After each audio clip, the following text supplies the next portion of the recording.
The cobblestone streets of Lisbon gleamed wet under the amber street lights, reflecting 15 years of friendship in their uneven surfaces. Alexander Mendes adjusted his worn leather jacket against the evening chill, his salt and pepper hair catching the light from the cafe window where he sat across from Vasco Rodriguez. "Remember when you couldn't afford Maria's surgery?" Alexander's weathered hands wrapped around his coffee cup, steam rising between them like ghosts of better times. "I didn't hesitate to empty my savings account." Vasco's eyes, once warm with gratitude, now held the cold calculation of a man who had forgotten kindness. At 50, his face bore the lines of someone who had learned to take without giving back. Flashback, black and white. The scene dissolves into memory. Alexander, younger, more hopeful, standing on the Aqueducto das Aguas Libres at midnight, camera in hand. The moon hung full and pregnant with promise above Lisbon's rolling hills. Click! The shutter captured what he would later call Moonlight, his masterpiece of hope and possibility. "For you, my friend," he had said the next morning, presenting the framed photograph to Vasco. "For believing in miracles when the doctors said Maria might not make it." Two families sharing Sunday dinners, their children playing in the narrow streets, wives laughing over wine. The kind of friendship that made exile bearable for an immigrant from Brazil. Back in the present, the cafe felt smaller, more suffocating. Alexander leaned forward, his brown eyes searching Vasco's face for any trace of the man who had once wept in his arms. "Vasco, I just need a small loan to get the studio back on its feet. The digital revolution hit harder than I expected. Film photography, it's a dying art." Vasco's response came like a slap across 15 years of history. "You're a relic, Alex. Don't drag me down with your sinking ship." The words hung in the air between them, sharp as broken glass. Alexander felt something crack inside his chest, not his heart, but something deeper. Trust, perhaps, or the naive belief that loyalty was a two-way street. He stood, slowly, leaving exact change on the table. Outside, the Tagus River caught the last light of day, its surface like molten gold. Alexander walked to its banks, clutching the original moonlight photograph he'd brought to remind Vasco of their bond. The wind off the water carried the salt of distant oceans and the whisper of change. Alexander stared at his reflection in the river, a man who had sacrificed too much for people who valued nothing. "I never expected my neighbor, my brother, to stab me in the back." The poison spread faster than Alexander could have imagined. Within a week, phone calls stopped coming. Clients canceled contracts with mumbled excuses about financial uncertainty and reliability concerns. The whispers followed him through Lisbon's narrow streets like shadows at noon. He discovered the source during a confrontation at Taberna do Real, a wine bar where Sofia Rodriguez held court among the local business community. Vasco's wife had always been beautiful in a calculated way. Perfectly applied lipstick hiding perfectly crafted lies. "Oh, Alexander," Sophia's voice dripped with false sympathy as he approached their table. "I heard about your difficulties.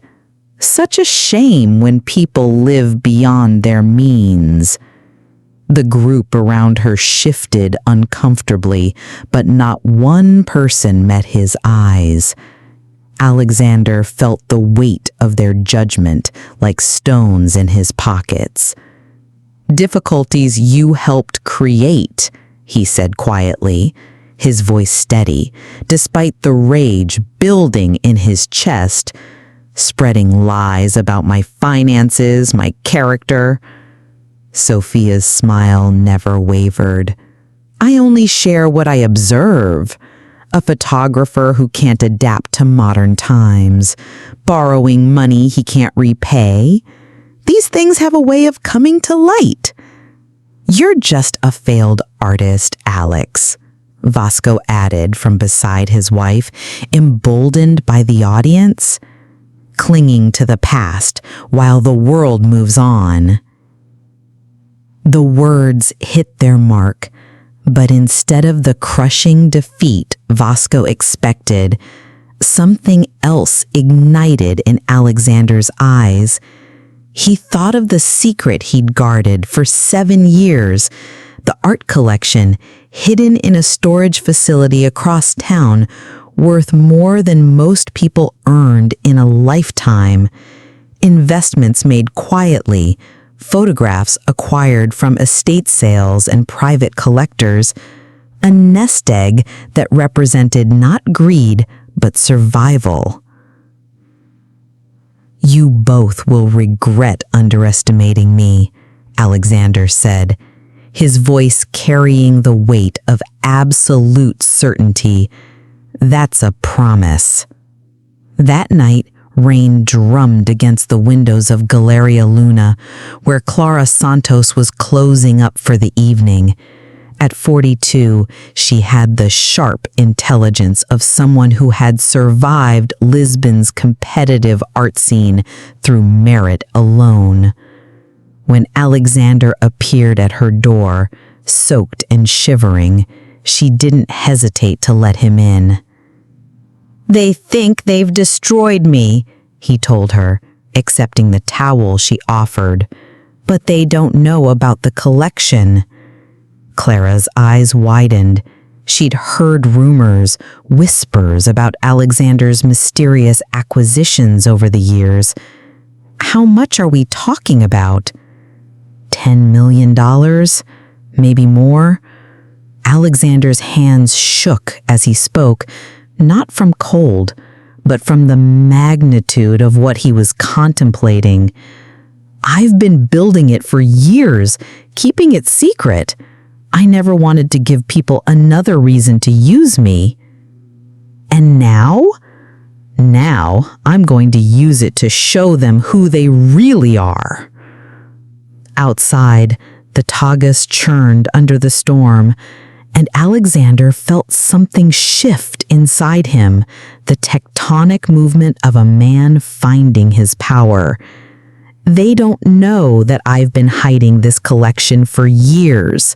The transformation of Galleria Luna took 3 weeks. Alexander moved through the preparation like a man possessed, each photograph placed with surgical precision.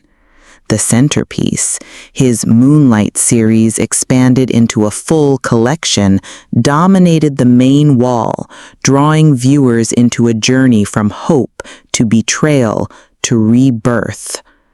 Opening night arrived with October rain and a guest list that read like Lisbon's social register. Alexander stood in his best suit, still worn but pressed to perfection, watching the elite of Portuguese society discover his work as if seeing photography for the first time. "Extraordinary," whispered the director of the Museo Nacional de Arte Antigua. "The emotional depth, the technical mastery, where has this been hidden?" "Sometimes the best art emerges from the deepest pain," Alexander replied, his eyes scanning the crowd for familiar faces. They arrived fashionably late, Vasco in an expensive suit that Alexander's money had probably helped buy, Sophia dripping in jewelry that caught the gallery lights like captured stars. Their expressions moved through surprise, confusion, and finally, cold calculation. "Well, well," Vasco's voice carried across the room as he approached the main display. "Look what the cat dragged in. Playing artists now, are we?" The conversations around them quieted. Alexander felt the weight of attention, the electricity of an audience sensing drama.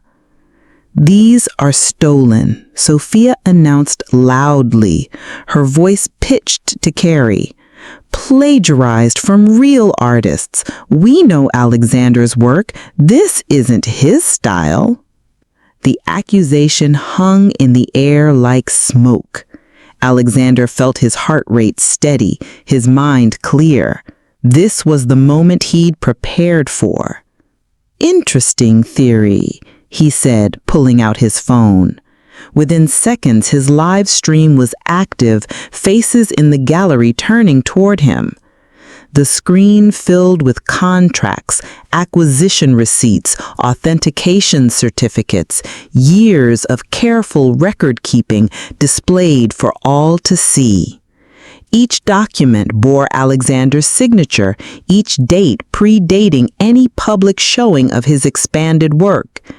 7 years of secret collecting, building a collection not for show, but for survival. While some people, his eyes found Vasco, were learning to take without giving back. He swiped to the next image, a handwritten letter, Vasco's desperate scrawl asking for yet another loan just 6 months earlier.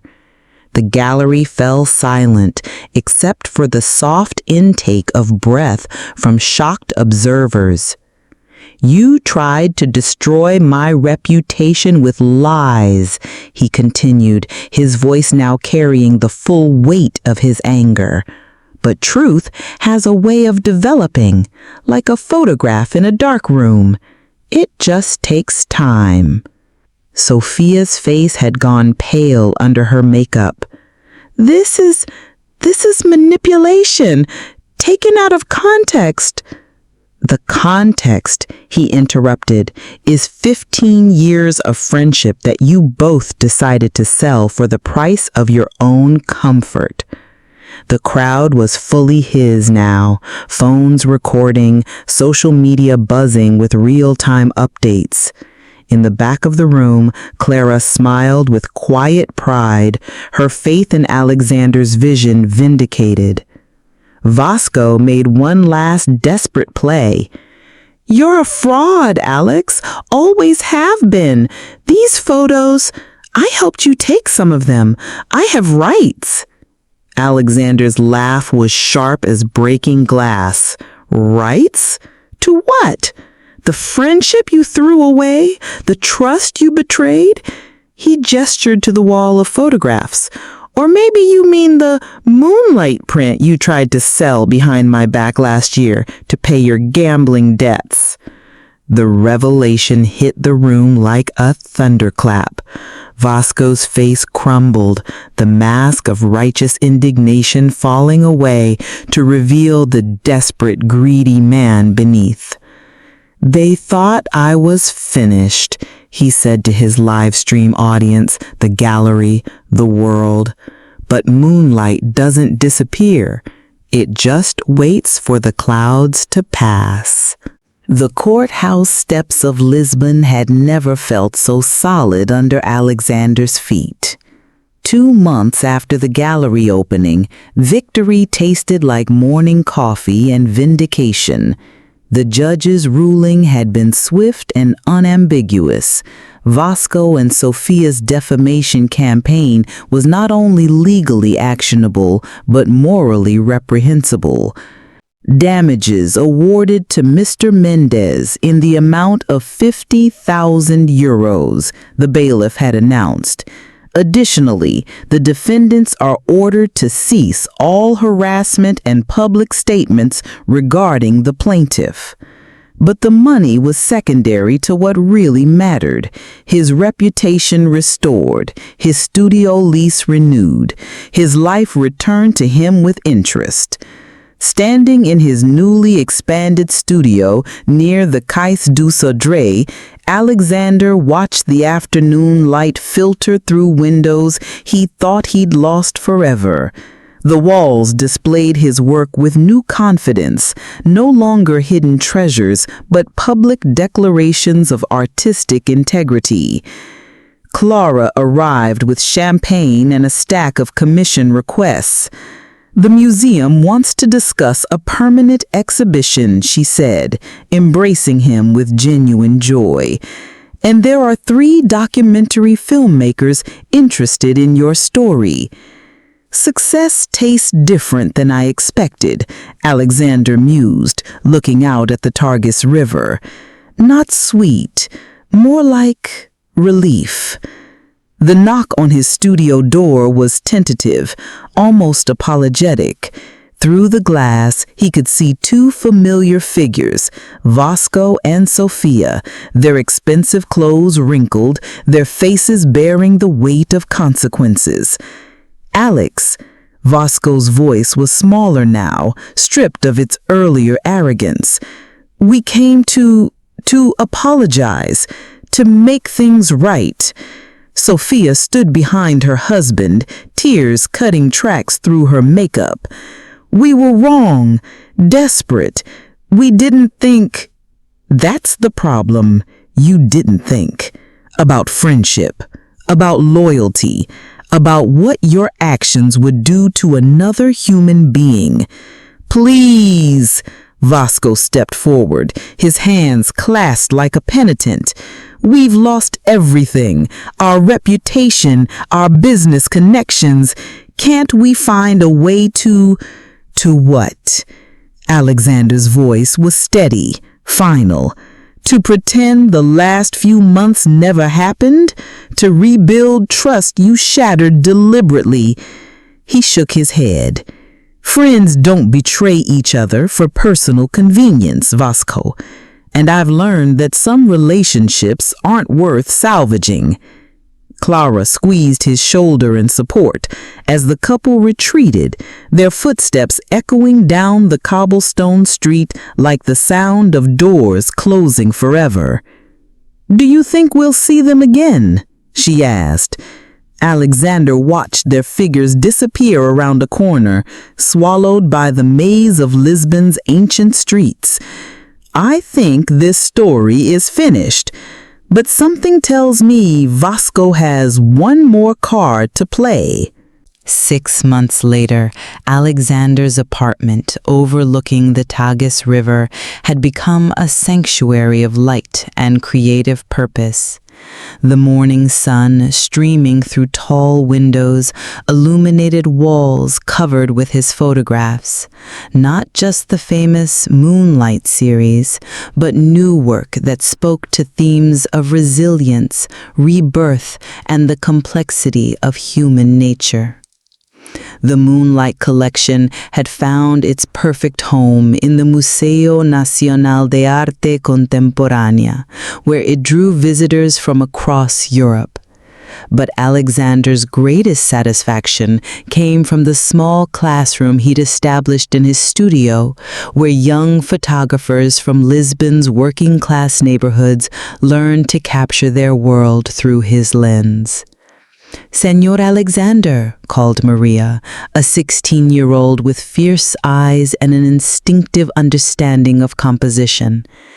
"How do you know when a photograph tells the truth?" Alexander paused in reviewing her contact sheet, images of her neighborhood that revealed both struggle and dignity. "Truth in photography isn't just about what you capture, Maria. It's about why you choose to capture it and how honestly you present it to the world." The question stirred memories of his friendship with Vasco, of the naive belief that generosity would always be reciprocated. He didn't regret helping his former neighbor. That generosity had defined who Alexander was at his core. But he'd learned to guard that generosity more carefully, to photograph his own life with the same attention to lighting and composition that he brought to his art. I spent years believing that loyalty was automatic, that friendship was a contract written in invisible ink. I learned that some people see kindness as weakness, and that protecting yourself isn't selfishness, it's survival. As evening approached, Alexander walked to his favorite spot along the river, camera in hand. The Tagus reflected the dying light like a mirror made of liquid gold, and Lisbon's hills rose around him like the backdrop to a life he'd finally learned to direct himself. His phone buzzed, a message from an unknown number. A photograph, Vasco, gaunt and hollow-eyed, standing outside what had once been his family's home, now bearing a foreclosure sign. No words, just the image and a timestamp from that morning. Alexander studied the photo for a long moment, then deleted it without saving. Some chapters didn't deserve preservation. The moon rose over Lisbon as it had for centuries, unchanged by human drama, indifferent to betrayal and redemption alike. Alexander raised his camera and found the perfect frame. Moonlight dancing on water, the city's ancient beauty unmarked by the small cruelties people inflicted on each other. Click. The shutter captured the moment, but more importantly, it captured a man who had learned to focus on what truly mattered. For the first time, he whispered to the night air, I've photographed the life I actually deserve. Behind him, the lights of Lisbon twinkled like stars brought down to earth, and Alexander Mendes walked home to a life that was finally completely his own.